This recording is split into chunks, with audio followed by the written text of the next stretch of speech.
Hey guys, Jay's back.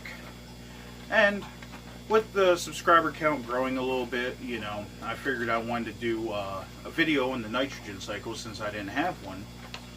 And I got my little cheat sheet right here so I can make sure I'm giving you correct information. Also, before I start this, there's going to be a video on one of these corners here, or a photo, that the photo credit goes to Elmare Coronin. I'm pretty sure I butchered that name, but I mean, credit's there. So a lot of new hobbyists, when they first get into the hobby, they always get deterred because they'll they'll fill a tank with water, put a heater on there, put a filter in there, probably fake gravel, fake ornaments, stuff like that, and they'll immediately add fish. Well, then those fish will die because there's an ammonia spike because the nitrogen cycle wasn't completed, and they'll end up giving up, or they can't figure out why they're killing fish when so many people know how to keep fish, or can actually keep fish. So they kind of get deterred from the hobby.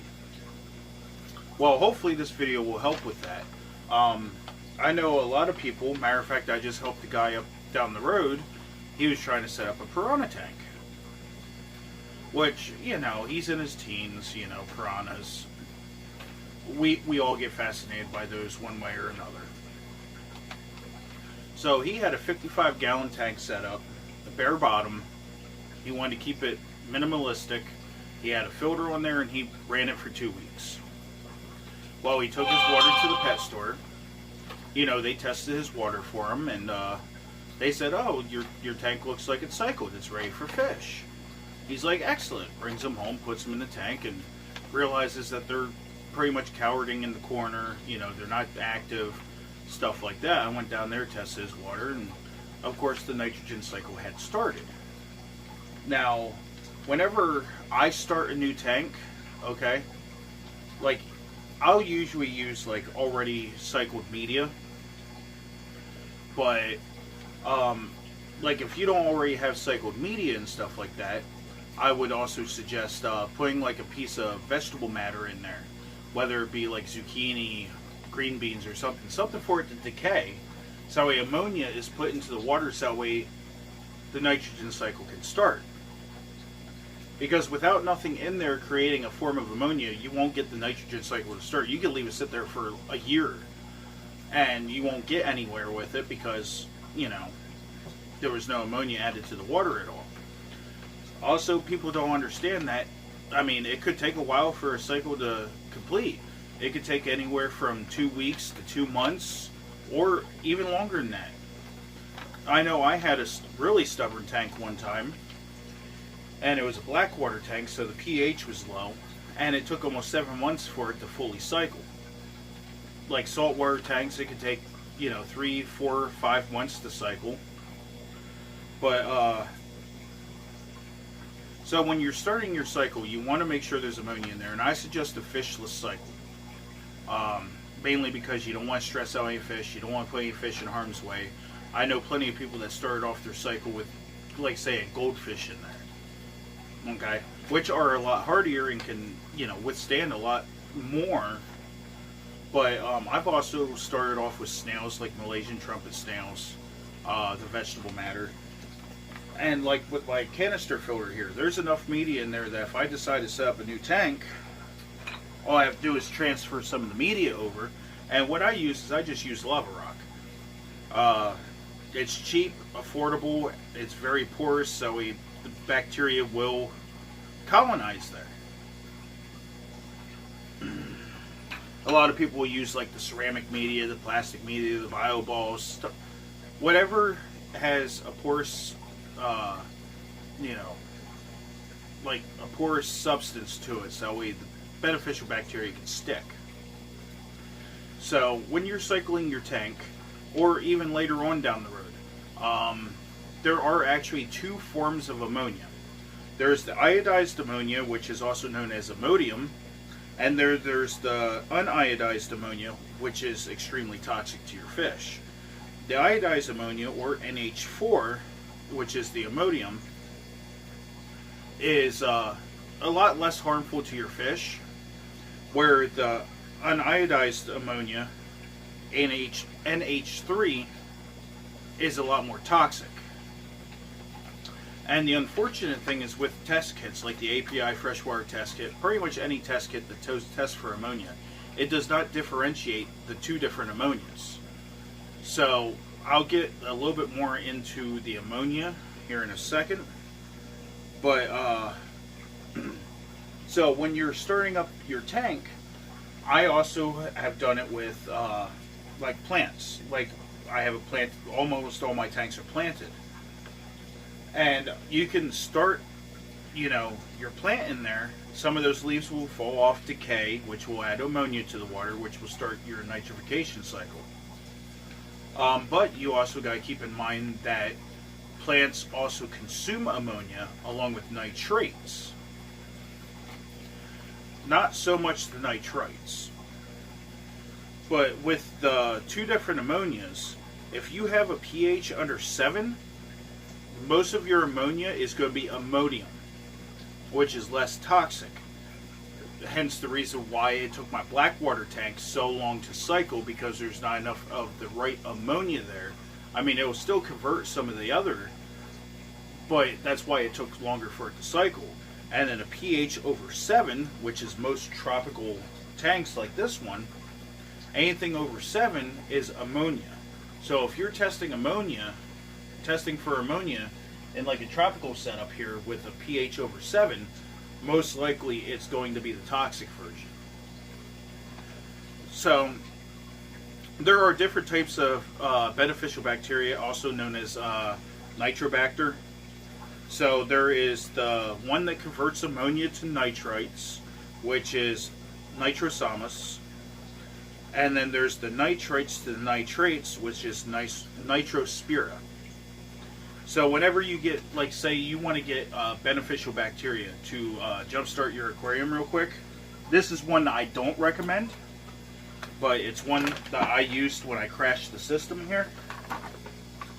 But I had the Tetra cleaning bacteria. This stuff, don't use it, it's garbage. But it says right here, filtered water, proprietary mix of nitrifying bacteria and sludge reducing bacteria. Well, you think the nitrifying bacteria is the nitrobacter bacteria, which is what you always want to look for when it comes to something to jumpstart your aquarium.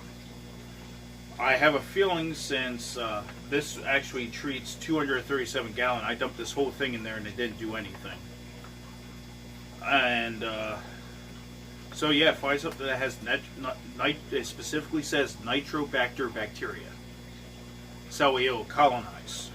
How I finally got this tank to jumpstart is I remembered, wait, I got a turtle tank. Yes, it's a cold water tank, but I took that sponge that was on there, I wrung it out into this measuring cup, and then I did a drip acclimate into that cup to kind of bring up the temperature. I added that right to my canister and let it set for 3 hours. I jump started it. Tank's fully cycled again. Well, not fully, but I'm not getting any traces of ammonia or nitrates in it. So that you could also do. Now, so once everything's converted over from ammonia to nitrites, which ammonia and nitrites are toxic to your fish.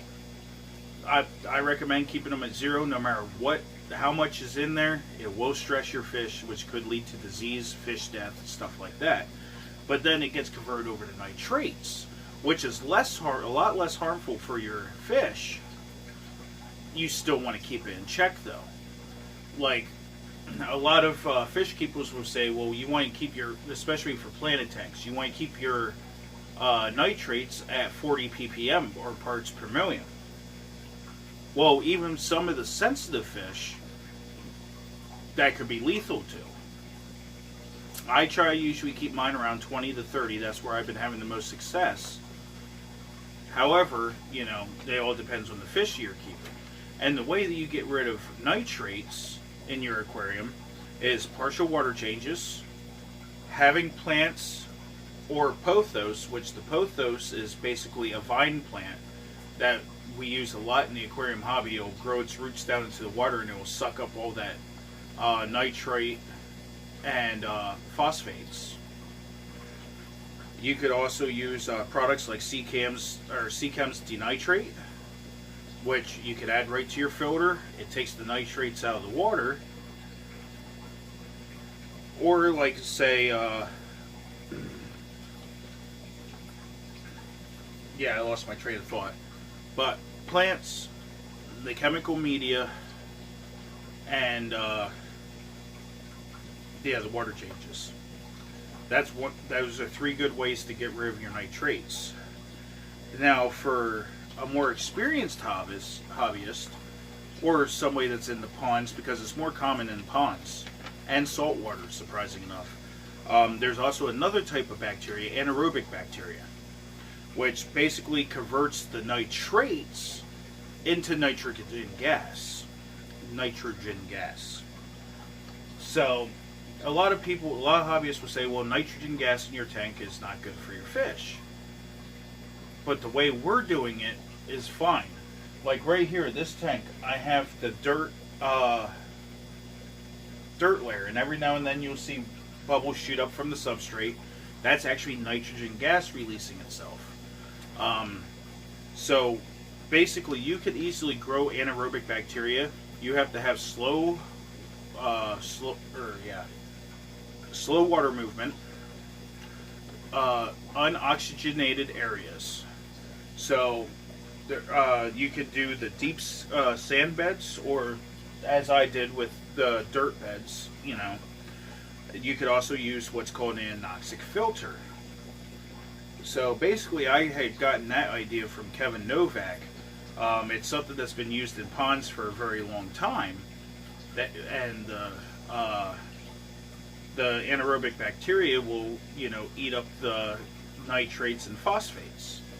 Which, in my canister filter here, I had taken a container, drilled small holes all over it, and basically what you do is you take pure clay, or he suggests using all natural kitty litter, baked kitty litter, putting a layer, laterite, and then another layer of the kitty litter. You close it up, you put it into your sump or your canister, and it has such little water movement from it that it has those deoxygenated areas, or even like deep sand beds or gravel beds, stuff like that. You can also get it to grow there, but it will consume all those nitrates and phosphates.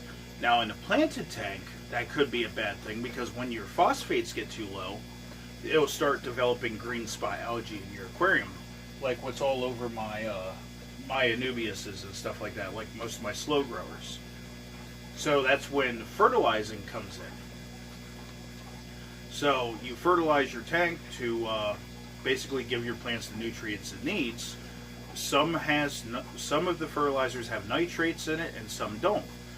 I was using stuff without nitrates, which was the Seachem Flourish, the Seachem Flourish XL, and I wasn't really having much great experience with my tank. However, I ended up getting Aquarium Co-op's Easy Green, and my plants are booming, like substantial growth. And the way I usually test whether or not I have to add more to it is I'll use my nitrate test, and if it's reading low nitrates, I'll squirt it until it goes back up to about 20 or 30 parts per million.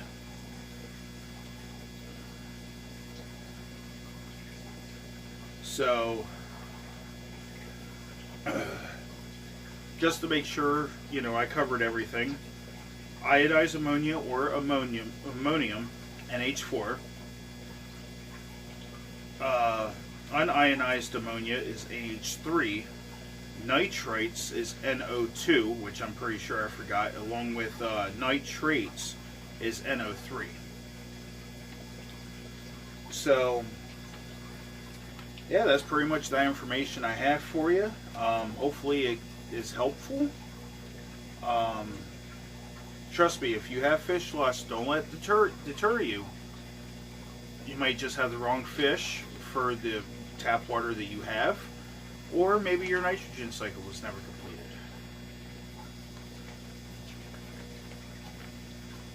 But, alright, I'll catch you all later.